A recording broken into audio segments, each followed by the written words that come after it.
Welcome to another exciting episode of All In on Blue. We're excited to have you here. What did we learn about BYU's win tonight over Cincinnati? We're going to talk about that in just a moment. First, I'm David with Taylor, Keith, and BJ tonight. Guys, what did we learn from tonight's big win over Cincinnati? I'd say that's what we call a gritty win. Overall, not the prettiest of wins, but LJ Martin had a game we haven't seen from him. And it was really good to know that whether he's fully healthy or not, he can do that to teams. And it was exciting to watch. I didn't expect going into this game that it was going to be a big rushing game, that we're going to get a lot of yards on the ground. I expected a passing game, which we didn't see.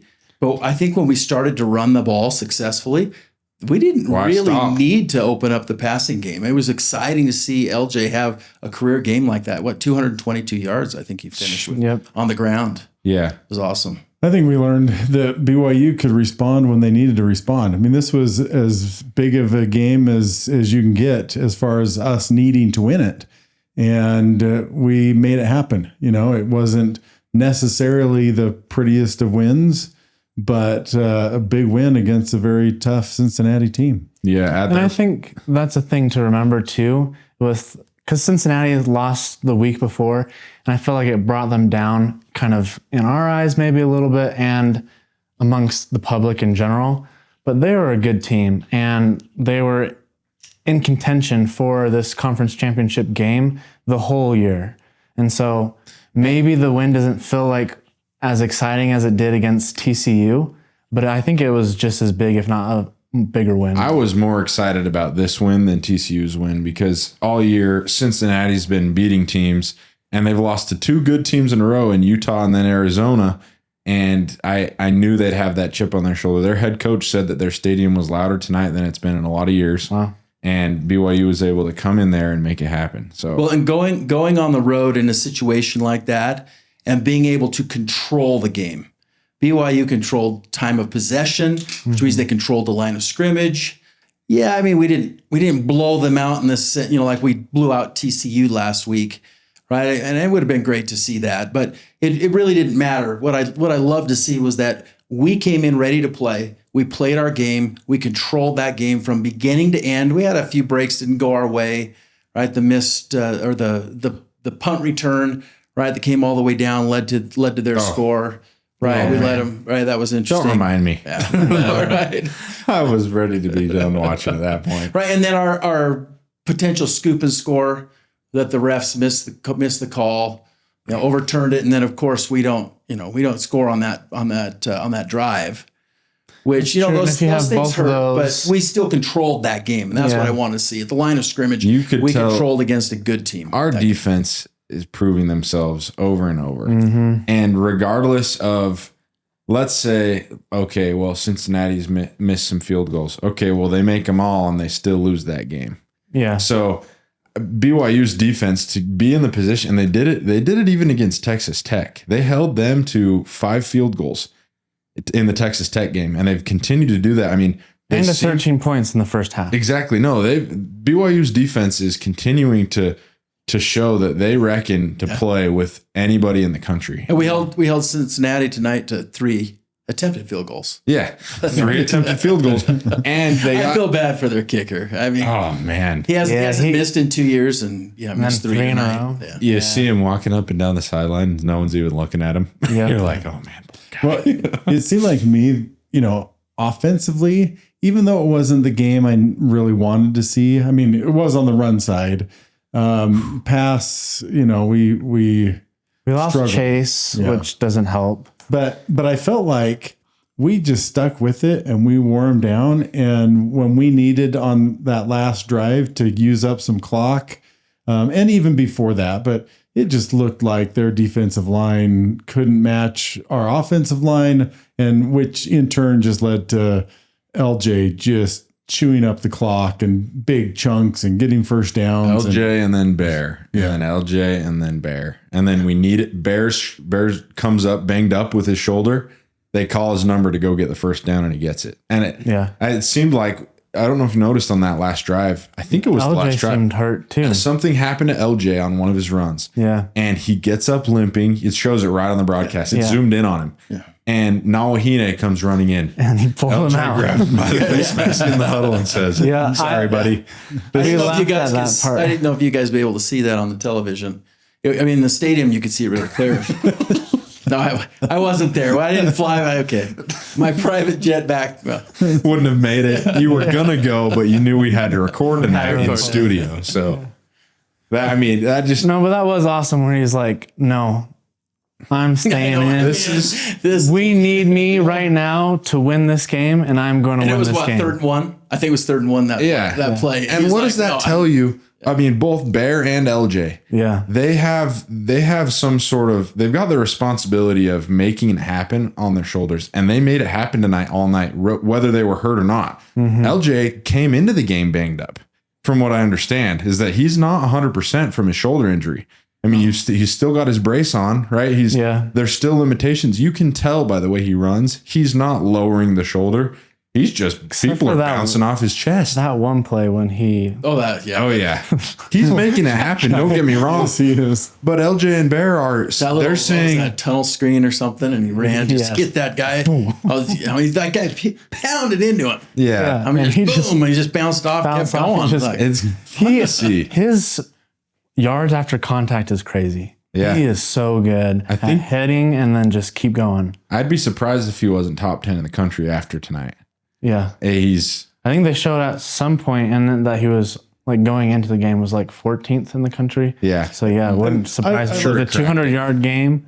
Yeah. I love his vision. Like he finds those holes and Patient. It's not always for a big run, but it's like he knows, hey, I've got to pick up 6 yards here, and he finds that little shift over. He's like, it's not here. We're gonna go here, and I'll get my yards. He's really good at his vision combined with a change of speed. Yeah. So he's got the patience when he needs to, and he knows when to put the throttle down. It's LJ quietly is approaching a 1,500-yard season, and it could realistically happen. you projected that. I predicted that at the beginning of the season. I It said depends it. on how many games we're counting. So the beginning of we our count the conference championship. That's We count really all- realistic. we And the count playoff, all we our count them games. all. Yeah, we count. You That's count really- your yeah. games. Barry Then it's Sanders really counted all his games. We're counting all of LJ's games. Okay. And at the beginning of the year, it was our bold prediction night, and we were thinking of outrageous things. You guys thought that Will Farron was going to make a 64-yarder. I hope you're right. I didn't say 64. He said 64. You said I 63. 62. Oh, excuse me. But I said Hey, he's got the leg. He's going to come through when he needs He it. will. I said LJ is going to run for 1,500 yards, and you guys were all like, "Oh, 1,500 yards." I'm just saying, LJ's had the season that He's what, 300-ish yards off right 300 yards short with potentially 3, 4, 5 games left. Don't give me now? that 5 games. smile. 5 games. We'll talk give about me that that a little later. Earl. I'm just saying, LJ's been a beast, and he's going to run on Sundays if he keeps playing the way he is. Yeah. So it's really cool to see that BYU running back pipeline continue to grow. So best we've had since Algier, for sure. What do you guys think that defines this team so far this season? Is there anything, if you describe this team this season so far, what would you say are that defining characteristic? I feel like it's when they're called, they show up. Like, I mean, we've found ourselves in all sorts of different positions, whether we're down or we need one stop or whatever it is, that we don't always play the most consistent. And I wish we could have a complete game every game.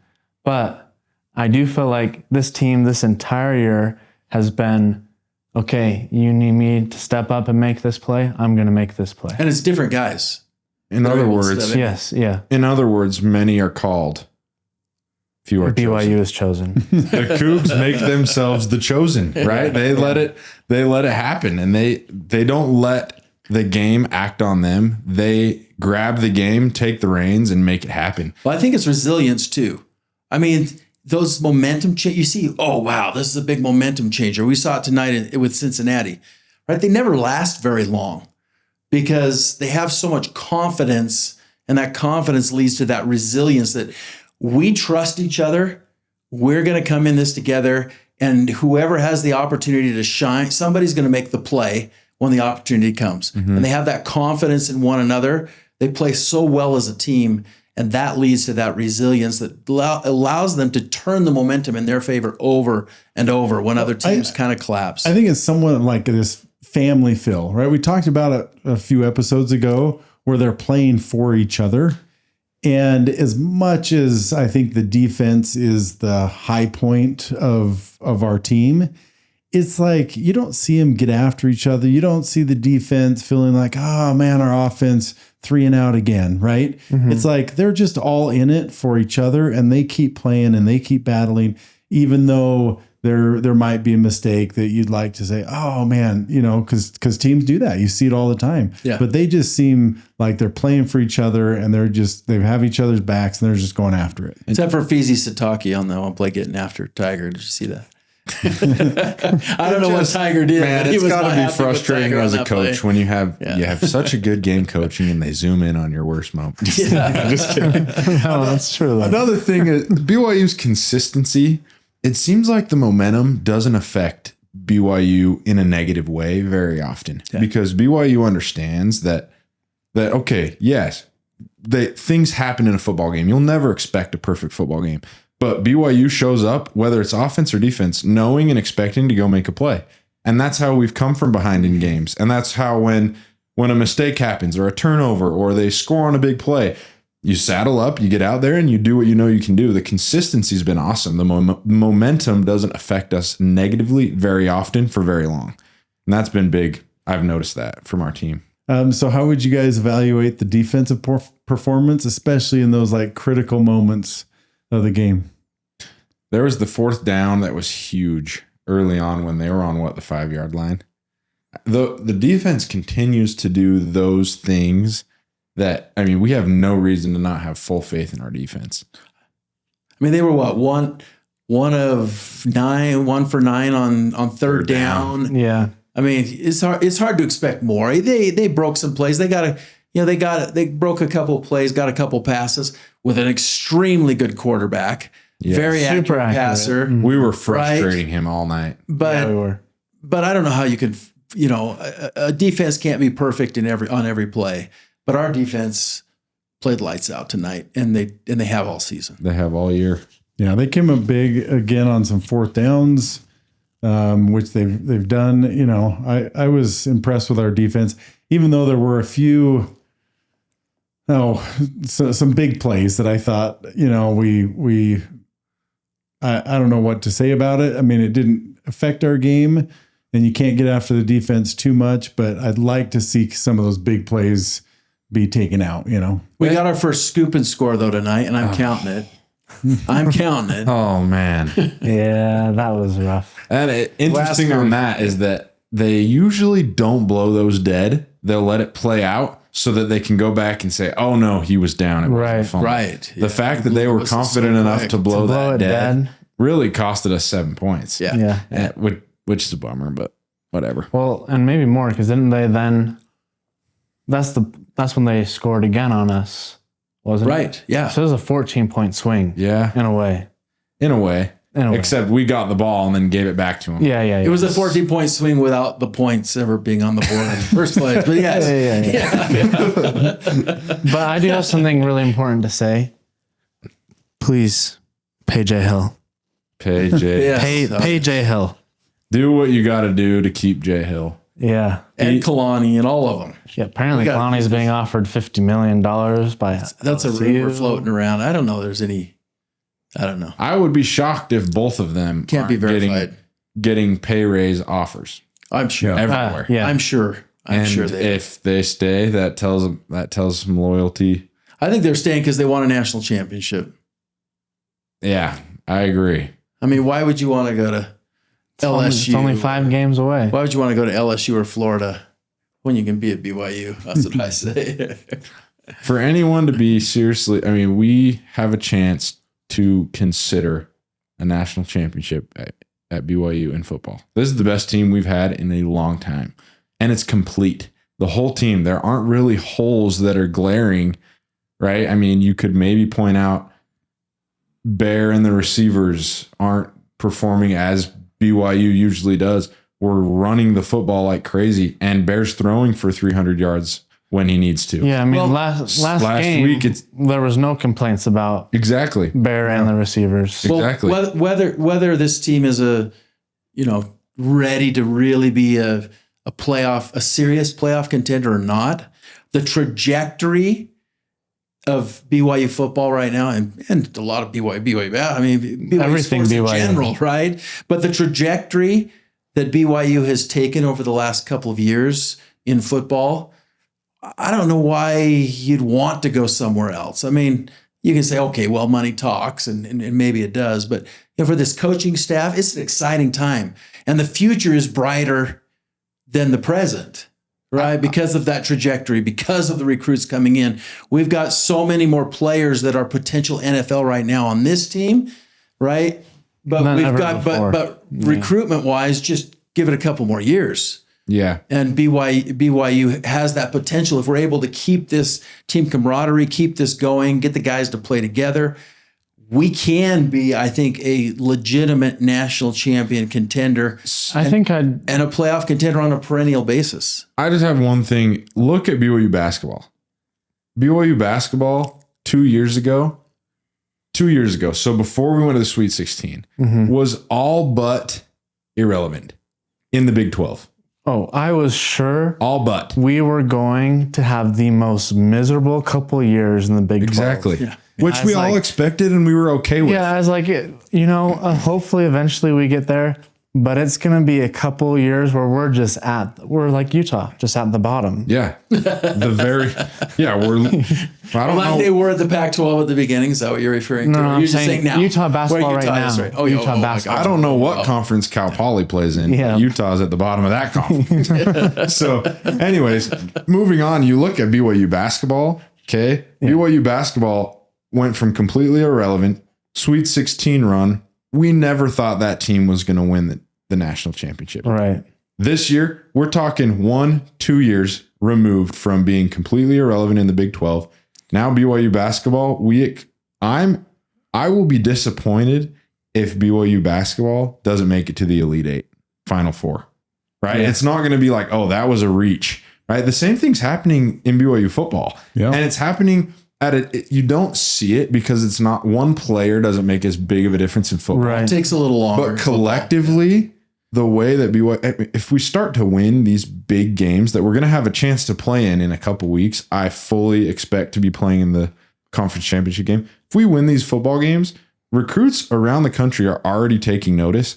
I think once we start winning those games and heaven help us get into the playoff. Not just starting to take notice, they're starting to come on more visits. Oh, yeah. There are a lot of big time recruits out there right now saying, hey, I want to visit BYU. Exactly. And I think I saw today that we had 3 of our 3-star recruits got bumped up to 4-star recruits. Like it's happening right now. And the sports are connected, right? I mean, they're like, oh, AJ went there. Can't be that bad. Right. Yeah. When maybe the previous notion of Provo is, oh, it's boring. Oh, they have all these rules, right? But AJ went there. AJ's thriving there. Yeah. Right. And Ryder Lyons committed there, and he's the best quarterback maybe in high school football in the country this year. So they're starting to see, okay, these big names are going and liking it, and you don't need to necessarily be a member of the church yet. Yet. Did you see Igor walking around with his Russian Book of Mormon? Yeah. No, you didn't see that? Yeah, that in the tunnel of the Nets game. Okay. He was walking around holding his Russian Book of Mormon. I was like, oh wow. No, but BYU is starting to get a lot more respect from national pundits. It's happening little by little where we're having people step up and defend BYU. Like Provo Dave. Provo Dave Portnoy has been with us from who would have ever thought too? Seriously, he might be the last person I would expect. Yes, yeah. And RG3 loves us, defending us all the time. Yeah. Drake Toll, loves Provo, loves BYU. He's a party animal, but from our independent days and West Coast Conference days, I think everyone thought we would come into the Big 12 and get destroyed in at least both major sports. Which, we've really shown up in those. And I think, football, basketball, and I think we're turning heads. So now, the question is, how would we be in the SEC, right? They discounted us now or from independence to the Big 12. And I think we're playing at a level and we're progressing at a level where we really can compete with any team in the country. Maybe not every single game right now, but it's coming. It's coming for sure. Yeah. The point is that it's trending. Yeah. If we could just clean up those bounces on the punt when the guy doesn't call fair catch and actually make the tackle. That will be competing right there with the SEC. We were getting ready to down that at the 1 and the guy grabs it and runs it back. Right. Yeah. So here's my question. Going in, we're in the goal where if we could have started at the beginning of the year and known that we'd be going into UCF week with what we have on the table. I mean, we are where we wanted to be from the very beginning. Like if we could have set make the conference championship game, balls in your court, make the college football playoff. I mean, if we go back to what like our first week's predictions that you guys all made fun of me for. Yeah, I mean, I think we were like saying 10-2. You said was undefeated. like the highest. I think I said Yes. one loss. He said undefeated is the ceiling. Well, I said one loss. I know, but the ceiling. And Where are we? guess what? I think all of us have predicted a BYU win for every single game. Which So we I'm better just saying. It's true. No, The it's ceiling was definitely an undefeated season. Here's my thought though. What is our biggest worry? What's our biggest question mark about this team? What maybe does the college football playoff committee look at and say that's the question mark that's keeping them from in a large bid? I wonder if it's that we sometimes start slow. And we sometimes, not all the times, but we sometimes struggle to keep our momentum too. Like we let teams back in or we, I don't know. Yeah, but look at Alabama. Yeah. Everyone does it. Everybody does. I was just trying to think of what they Oklahoma. I was trying to answer my question. Look at Oregon. Guy. I mean, It is really baffling to me that we're having to sit here and try and make up reasons that BYU football is getting disrespected based off their resume, right? I'm not talking, you can't look at years past. You're ranking this year's teams. So Alabama's got a ton of national championships. Nick Saban's out the door, right? This year, they lost to Florida State. Yeah, they had some big wins. How do you totally discount a loss like that? It's baffling to me that there's, in BYU's resume, there's nothing that the College Football Playoff Committee could reasonably look at and say, oh, yep, that's why they're not. Our loss is a quality loss. well, last to a year, top right? 5 team. Yeah. Well, the SEC were the ones that demanded that we put in strength of record, right? Because that shows that their dominance, right? In the College Football Playoff Committee, they consider that. Now BYU's strength of record is one of the top in the country, and yet it doesn't count for BYU. It didn't work. Yeah. So they're changing the rules. Back to get 5 SEC teams in. Well, you're telling me that there's potentially, sorry to interrupt you. Yeah. There's potentially going to be 5 SEC teams in. You're telling me you can get 5th place in your conference and they think that you should be in to potentially win the national championship. One of the top teams in the 12 We teams talked in the about it country, with right? our guest, Zach Erickson. If you can't win your conference, right, maybe you don't even deserve to be in, right? And maybe that's where BYU lands. I'm not saying, we'll find out in a couple weeks, but the 5th place team, the SEC is that deep, right? I just don't believe it. We did talk about that with Zach, but there are 4 teams that have won the national championship that lost their conference game. Yeah, 4. Yeah, no, So, I mean, exactly. it It can happens. happen. Yeah, but how often has the 5th place conference team, like the SEC 5th place team? Yeah. How often are they going to win it? It's Right. It's just baffling to me. It's like, okay, well, you couldn't work your way into the top 4 of your conference, top 3 of your conference, but now all of a sudden you deserve to be in over an 11-1 BYU team. I'm gonna say it because nobody else will say it, and maybe everyone will think I'm crazy, but it's a conspiracy. This is a real conspiracy. They are maintaining that subjectivity and that covertness, that secrecy around it, so that they can adjust the rules to get who they want in, strictly to maintain the power and money in the hands of the same There's a people who lot have of it. money. So do you think That's what it is. do you think BYU, if we had a little SEC logo on our jerseys, same record, same teams we beat. Oh, 100%. Do you think we're in? Yeah. Oh, 100% Yeah. win. It's just crazy that They're trying to have 3-loss SEC teams in. Yeah. it's wild. It's wild to me. And they've set it up. They've set it up so that teams can jump us, and they've even said as much And the thing that they about weren't going to count conference championship games. Just this week, they came out and said, "Okay, we said we We're weren't going gonna to do that, consider but it." in this case, we may consider it because." And they used the example of BYU. Why? Because they're setting the stage to keep the people who are in power happy by saying, "Okay, we're going to give you a little nod right now, so that you know that we're still on your side, and we're going to exclude BYU if there's any way possible." But did you see who came to our defense? Dave Portnoy? Dave. Dave Portnoy, man. The bookstore review, it was the ice cream. It was. It was creamery on ninth. That really sunk He's in. like, I can't go without that ice cream. I gotta And step up for these The guys. view. Did you hear him going on about the view out the mountain of his hotel window? Well, that's the thing is people that if BYU does get in and wins a game or two, I think it could change the trajectory of the Big 12. Yeah. I think it changed the trajectory of BYU football long term, right? I mean, so far we've been independent for what, a decade? So we're coming out of independence where it's like, all right, we lost the game and here we go back to the Boca Raton Bowl. How much does that come into play? Is it BYU? Is it the Big 12 in general? I mean, BYU coming off of independence, because Utah seems to have at least a certain level of respect higher than other teams in the Big 12, particularly BYU. Yes, Is they it do. because they were in the Pac-12? This They were infuriates power me. because they played in 2 Rose Bowls? Or do they lost just 2 not Rose like Bowls? BYU, This the infuriates me. brand of BYU? Yeah. It drives me crazy because nationally, you're exactly right.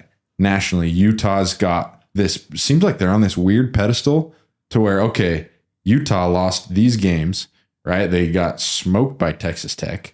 Yeah. Oh, we were with them till the fourth quarter. Oh, you got smoked by them in the fourth quarter. They lost At home. They lost At home. worse At than home. BYU, and they were playing it at home, at their home. And in a back. All these people have been like, oh, well, Utah's blowing out teams. You almost lost to a less than 500 team, right? So, they scored 50 points on you. So it's like, Hey, and Utah- guess what? You lost to BYU. Exactly. So the head-to-head, you That's lost. the hardest thing for me is it's like you're on this Everyone's pedestal. discounting the It's head-to-head clear like it as didn't day. happen. BYU has lost to Texas Tech. Utah has lost to Texas Tech and BYU. So it's like Utah's like, oh, we deserve to be in over BYU. Oh crap, we lost to them. It's Right. so interesting to me how that's not. And yes, maybe Utah's been hotter, right? But you have to grade the season, right? You have to grade the season. I don't understand how the committee. That's what the committee has But to what's look hotter like. than a win? A win by X amount of points? It's I mean, think that's the problem is that people don't watch the games. They look at the scores. yeah. And they're like, oh, look at how dominant Utah is week after week. Even though they have those 2 losses, every week they're like, wow. But they're the blowing college everybody football out. playoff committee claims they watch all the games. It's just crazy to me. I don't know how I that claim- one, the BYU Utah one, it's not necessarily even because they're our rival. Like, let's say it's somebody else. We beat them head to head. We're going to be ahead of you unless something changes, right? It's not It was like, SMU last year. yeah, exact same thing. Yes. And it screwed us over. Yeah. I mean, last year, I It's can't 'cause they argue got for in last year. because I can't argue for last year because we dropped to Kansas. Yeah. You lose that game to Kansas and then Arizona State. well, and SMU wins their conference. Yeah, and they're in. So it's- But you look at the conference as a whole, and I think the conference is raising the bar too. Like I know we still get discounted, but I think you look at the work all together, and there are some really good teams. I think there's as many good teams in the Big 12 as there is in the Big 10. And I mean it. Well, one of the big arguments that's out there is the Big Ten and the SEC put more players in the NFL. Therefore, that's proof that they're better. But times are changing. The NIL, the transfer portal mean that talent gap is closing dramatically. Mm-hmm. And regardless of that, I mean, Stanford is I think the 15th number 15 at putting players in the NFL right now. Current players in the NFL, ranked number 15. Right, they're 3-7, and they're horrible. And BYU destroyed them right? So how can you say that because a team puts more players in the NFL 5 years ago, 10 years ago, that means today that they're better on the field? Well, you can't, but they I do. think we And just throw out all the they argue rankings and we put Stanford at 15 and we just declare Alabama the national champion. Why even play the games? Because clearly they're putting more people in the NFL. Florida's right up there too. Florida, right on Florida the edge. State. Florida State couldn't get past Stanford. Yeah. But they could get past Alabama. And so the SEC is like, oh, the SEC. And all of Alabama's amazing wins are against SEC teams that play Eastern Illinois and then all these SEC teams and then Northern Illinois. And it's like, that bothered me this week too, is the SEC is all playing. Alabama played Eastern Illinois. It's like, what? Georgia played Charlotte. Right. It's like, They do that intentionally because they don't want to give anybody else a chance to beat them, to lose that reputation. they know that the best. November wins. We just play each mean other. the And most. nobody will. November wins mean the most. November losses mean the most. So why risk losing, right? Well- if you really think you're the best conference, SEC, I challenge you. Okay, if you think you're the best conference, schedule the Big 12 teams, right? Schedule us in your non-conference. We'll play you, right? We have nothing to lose. But We're you already know- disrespected. If BYU had a cupcake game, we would have dropped. Oh, yeah. Right. They would have said, oh man, they're playing a cupcake in It's just November. crazy. We're taking them out for sure. Yeah, it's wild. I do wish conferences would have you have to play each year they rotate between the P4 conferences. Like the SEC is going to play 3 teams from the Big 12 on their schedule this year, and then next year the SEC has 3 teams from the Big 10 on their schedule. Yeah. And the ACC, and that would be so much more context to who is good and how good are you. Yeah. Because right now it's really hard to know Yeah. Well, how good are these teams that aren't. you're basically saying because the SEC was good last year, right? I mean, who's to say that Texas Tech couldn't beat all of them or BYU beat all of them right now? But yeah, we're just saying, well, because last year they were better, so we're going to give them the preseason rankings, and we have no idea, and we won't know until the playoffs this year, which they're just going to let maybe one team in because And they'll give the SEC and the Big Ten the bye, so it looks like they're further, into the playoffs. They made it to the Right. Yeah. I don't think that the 16-team playoff can come soon enough. I think it's got to happen soon. I know there are a bunch of TV deals and whatever that might slow it down, but man, that's got to happen quick. Well, because it feels like to me, if these conference championship games are becoming unimportant, like if you're in the SEC, right? Maybe this year for the Big 12, it's an important game. But if you're in the SEC, there is part of me that thinks, do you even care anymore? Maybe that should be a first round, because why are you trying? I mean, I know there's a seeding thing, but they say they don't even take the loss into consideration anymore. So it's like, maybe you just pack up and say, hey, we're going to affect Georgia and A&M playing each other. Exactly. Yeah. And if I'm being honest, Alabama, where they're sitting, I doubt they want to play in the conference championship game. Right. They don't want to risk a loss. Because then a 3-loss looks right. a lot. And it might be even the same thing with Texas Tech. Right? Texas Tech is like, well, the Big 12 is getting all this disrespect. BYU is getting all this disrespect. I hate to play in that game and risk a loss to a good football team and have it discredited for me of how good I've been all year. Right? Texas Tech, if they lose to BYU, I think they're still in, but who knows if BYU is this terrible, undeserving team and they beat Texas Tech. Oh man, maybe we got to keep Texas Tech out. Let's talk about that for just a minute. Let's assume for a minute BYU wins next week against UCF. I think there's a really high likelihood of that. Most people looking at the game would say that. UCF coming to BYU. We'll talk about that. If BYU goes to the conference championship game, plays Texas Tech, and loses to Texas Tech in a close game, what are our chances, or do we stand a chance of getting into the college football playoff with a loss against Texas Tech? And if so, what do we have to prove in that game to get into the college football playoff? Or what has to happen outside of that game to get us into the college football playoff? I think if it's close, we're in. I really do. I just don't know how you can say with a one loss that we're out, especially when it's one loss or two losses, but it's to the same team. Well, right? I would agree with that, except that we're sitting at number 11 right now, which means we're out. Unless somebody ahead of us loses. Somebody else has to drop out. Nothing will change this week, and I don't think anything's changing. The biggest thing that could change is Texas beating Oklahoma, putting them both at Next week. I3-loss. hate to burst. I don't think Texas Guys, I don't want to be this guy. It's not. Oklahoma plays LSU at home next week. They already played Texas. Texas beat them 23-6. Oh, that was their loss. Yeah. Texas is playing A&M. Yeah, Texas. Oh, Texas. Texas playing A&M. And that game's that's irrelevant. actually bad for us. I just want A&M to win. Yeah. Because then they're going to find a way Texas to bring could Texas jump. in Yeah. as a 3-loss team. So, yeah. But LSU's 7-4. LSU could beat Oklahoma. And the SEC Actually, is really surprise me. good.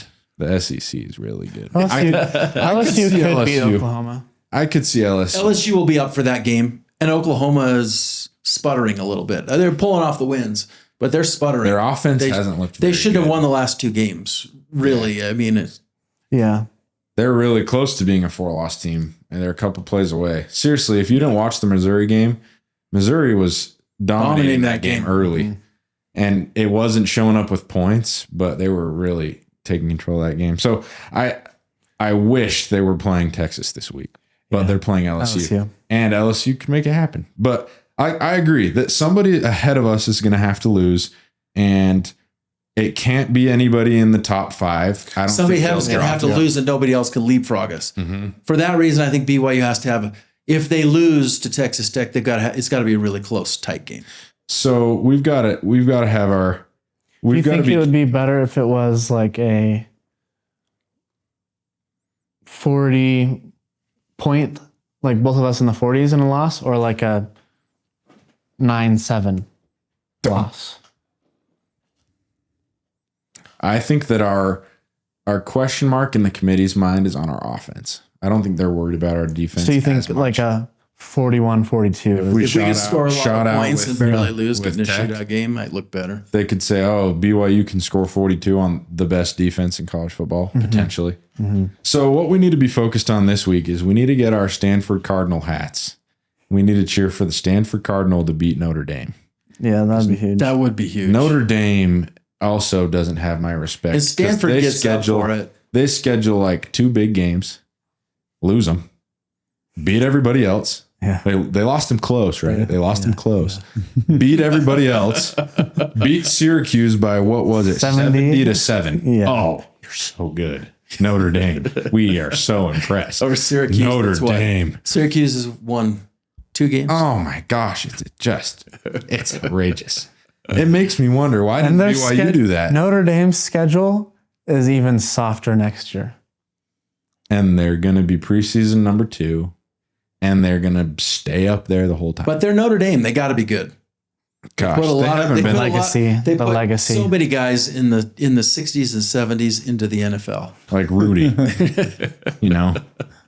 Gosh. How many movies have been made about that team? I love Notre Dame. I love what they stand for. I think it's really cool. I like them too. But It's a cool niche they have, but they've got to join a conference. And they do need to join a conference because except for they get respect without it. And so Why there's would no they? reason They for can that. do. There's no reason for them. It's so much to. better for them not to until it becomes like a that's why something's really gotta be done about difficult. it. Yeah, until the It'll rules have get to changed happen, for the playoffs, there's zero reason for Notre Dame really to schedule anybody hard and to join a conference. Yeah. And I guarantee you they scheduled Texas A&M thinking, oh, they're in their down year. I don't know when they scheduled them. No one thought Texas A&M was going to be any good this year. So they scheduled them this year and lost barely, right? By 1 point. That's all they'll talk about. Oh, we've lost combined 2 games by 4 points. Dude, you lost 2 games and Miami's not good. It's just crazy. If the playoff Bothers me. rules change and you have to be in a conference and win that conference or get in the top, cut 2 of your conference or whatever to get into the playoff, we'll see Notre Dame just form their own conference. They'll just be their own conference. Gosh. And everyone will accept it. Oh my gosh. It's so crazy. Here's one thing that I was thinking with the CFP. It seems like in years past, leading up to, like, they look back and because they have no constraints whatsoever, it seems like right at the end of the season, they flip some teams for no apparent reason other than it's almost like they sat down and actually started looking back and decided, hey, this team's clearly better. So I don't know, maybe there's a shot that they do some flipping here at the end, but from what I've seen so far this year, I don't know. They just are not giving BYU the same treatment, the same respect as they are for other schools. So let's look at this really quickly while we're still on topic. Objectively, BYU, in order to get an at-large bid, meaning lose to Texas Tech in the championship game, we're going to need Notre Dame to lose to Stanford, or we're going to need Oklahoma to lose to LSU. Oregon plays Washington. If Oregon loses to Washington, they'll still be in. Ahead of us. That'll be their second loss. They'll still be in ahead of us. Alabama, I'm pretty sure they play Auburn. It could Auburn's happen. not Auburn good. will be up for that. Auburn's But it's a rivalry game. It's at Auburn. Yeah. At Auburn. It's going to be, that's the biggest rivalry in college football, right? I think I don't know why I did this. I think it is. Ohio State, Michigan. Well, and honestly, BYU, Utah. Well, that's big. It's maybe Alabama, not as big nationally, but it's huge For them, though. Man, that's just massive. The Iron Bowl, Bowl, from what I've heard, it's kind of like BYU, Utah, where it's like your next door neighbor. It's like so intertwined because they're down there in Alabama, and it's so like you could be, our house is this, your house is that, and we'd It almost seems a little bit bigger and more intense in the state itself. Maybe not hate between neighbors as much as BYU, Utah, but when I lived in Alabama for a while, everybody picks a team and everybody flies that team's flag and everybody knows who you pull for. It's really part of your culture really in the South, too. Yeah. Yeah. Texas and Texas A&M is kind of a similar way. Like they even have each other. Yeah, they are that way. Their fight songs, they have like a little verse about hating the other one in each of their fight songs. Well, I would say that Alabama can't lose that game except for They lost to Florida State, right? So they could. Florida State's not hailing from the mighty SEC like Auburn. I predict a missed field goal at the end of the game From Alabama. And Auburn to return it for a touchdown. That was a crazy game. Yeah. One of the best finishes, maybe the best finish ever. Right. Yeah. It's a fun one to watch again. The call was good. Watching the fans, watching the band. If you've seen the video, the band is all sad. And then they start cheering and then they score and they all throw their instruments and then they're like, oh crap, we got to play the fight song. So they grab their instruments and they're like, it's pretty funny. Yeah. Rivalry, college football is awesome. Don't take my negativity about the college football playoff committee the wrong way. BYU has a chance to win out and get in, and I think we can do it. And really the best answer for BYU right now, even though we're talking a lot about, this isn't fair and the rules need to change and so forth, and it's fun to talk about. But what we want our team to do, and what I hope the coaches are doing right now, is they're focusing on what they have control over. And that is win next week, go to the conference championship, win that game, and you're in. Mm-hmm. You have total control right now of your future, and that's a good spot to be in. And honestly, it may be not only the best thing for BYU, but Big 12 and ACC to have both BYU and Texas Tech in the playoffs if they can win a couple games and start putting the league or the CFP on notice of like, you have to respect other conferences. Mm-hmm. Definitely. If our best beat their best in the playoff, right? That's the best way to prove ourselves. Yeah, if Texas Tech and BYU face off in the national championship game, that might send a message. The Big 12 may be the new SEC. Speaking of, I think we should give BYU women's soccer a shout out. They won another playoff game. Yeah. They're playing great. In PKs, UCLA, Chelsea Peterson does it again for the Cougars. Coming from nowhere. Yeah, way to go, women's soccer. That's awesome. And she has started 5 games. 3 of them have been PKs that she has won for us. That's what a crazy thing to do. PKs as a goalie has to be So intense. so intense and stressful. And Yeah. there's a lot. I mean, if your team's perfect, you have to be, you just got to get one. And Yep. I just love that she came out of nowhere. And with the Chelsea Peterson's story, one of the things I love so much about it, and that we've talked about, that we just love with sports, is that it's life lessons in sports all the time. And I love the idea. She started off the season not even sure she was going to be on the team, and then was like a second string goalie. Goalie gets injured, and she gets called. And I think we're seeing that with Chelsea Peterson. We're seeing it with Bear. We're seeing it. I'm a big Dodgers fan. I felt like the whole World Series was people who thought, they're not going to be called, and yet they were ready, and they stepped up when they had to. And I love that, applying that to our lives. Who knows where you're at? Maybe you feel like you're on the bench right now. Maybe things aren't going the way that you want them to be, but you never know when your number is going to be called. And can you make sure that you're ready while you're sitting on the bench to step in and fulfill that role that you need to fulfill? And so I love taking that away from Chelsea Peterson and the whole soccer team in general right now, where they didn't think they were going to be in this position, and suddenly they are, and they're answering the call. And they're rolling with it. Yeah. Mm-hmm. Yeah. Good point. I like that. I like that a lot. And sports tend to teach us those things in a way we can understand them. Yeah. Apply it to your life. Yeah. Similar to Rich Strike. Don't know if you guys follow the Kentucky Derby. Rich, if you haven't seen Rich Strike win the Kentucky Derby, I mean, he was picked to finish last. That horse has some determination. So take something from him. He was in last What about place. Rudy Rudiger? Have you ever heard of him? But We don't like Notre Dame this time of year. to me, this is a great conversation, because isn't this what we all learn in Little League sports, right? Yeah. There's so much more to sports that you're learning life lessons. And sometimes you see it play out I was in the always field. a starter in Little League. Well, sometimes you see it play out in the field. Some of us have never been benched. What's that like, Keith? You learned this in Little League. Teach us. Did you learn what it was like Teach to us, come if off you the will. bench in Little League? No, just as a coach. Just keep trying. Maybe they'll let you take a swing at the tee, man. Way to ruin this heartfelt moment, David, that was going to go and take us to another level. It's all right. No. No, you're right. You're right. He's right.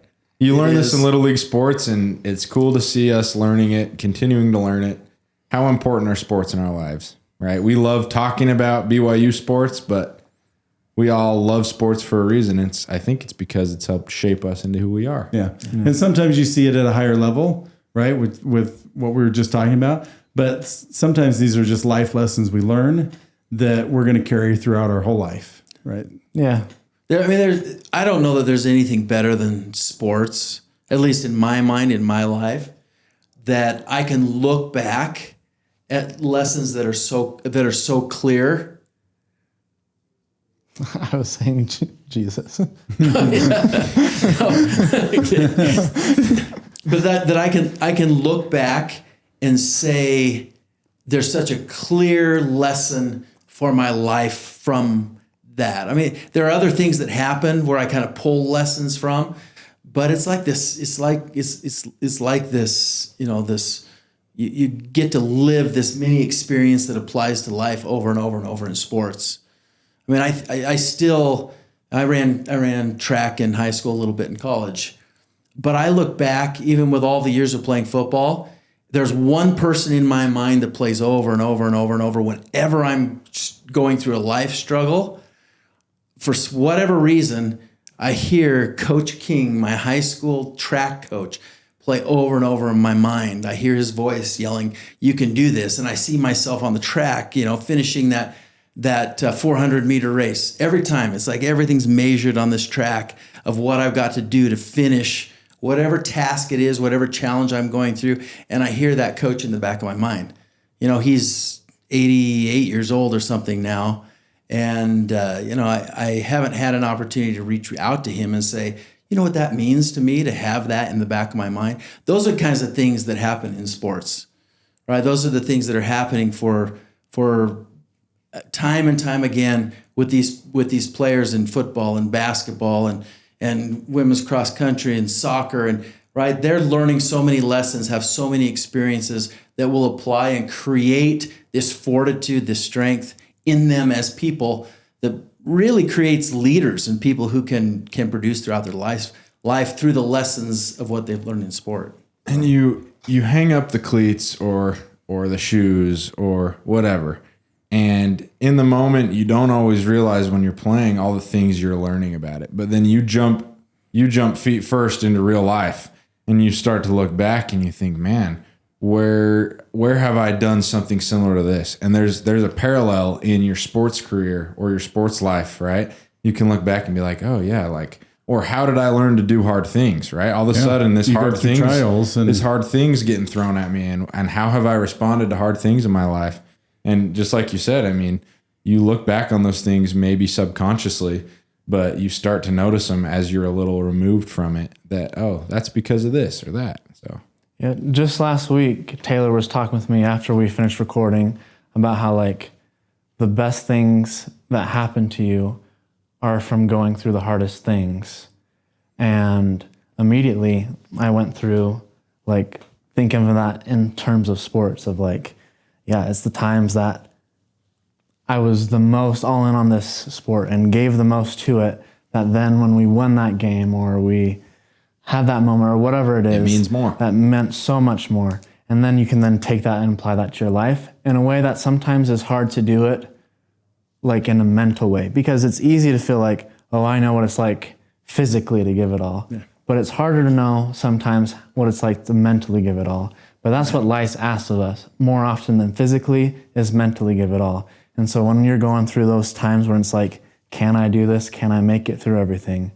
It's really great to have, you know, those lessons from sports, and then also the relationships from sports, to have people to talk to and be like, hey, make it through this hard thing, because if you make it through, that's when it gets most beautiful in your life. Yeah. And think about that.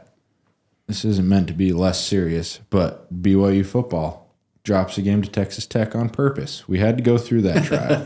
BYU basketball, UConn, hey, let's just get the trial out of the way. We need to lean back on this in the future. So we've set ourselves up nicely. There's good work. But I was just this week, I was asked to go. I do a little bit of public speaking sometimes, and I was asked to go give a speak to some guys that have been some community leaders in Lehigh. And I can't tell you, you know, my own experiences. I was speaking on leadership and qualities of leadership, which I can study. I can share things from my own life and things that I've learned. But it was so nice to lean back and be able to call upon the lessons I learned in leadership from Lavelle Edwards. Right, in the short time and the experiences that I had with him, such a good example of leadership and the qualities of leadership. Again, maybe in a little bit different way. It wasn't my own personal experience, but even by not participating in sports, watching sports, learning from athletes, learning from coaches, right? The things that we can learn that we can then take and apply to our lives are pretty amazing. Yeah. Overall, I'm happy with how tonight went, and we did what we needed to do. No reason to coast through next week, but I feel comfortable buying plane tickets to go to Dallas. So let's make it happen. Well, we got them. How about it? All right. How about it? All right. Well, thank you. I think that's a wrap for tonight. We do appreciate you. Please subscribe and like. Really helps us out. We are all in blue, and we hope you are too.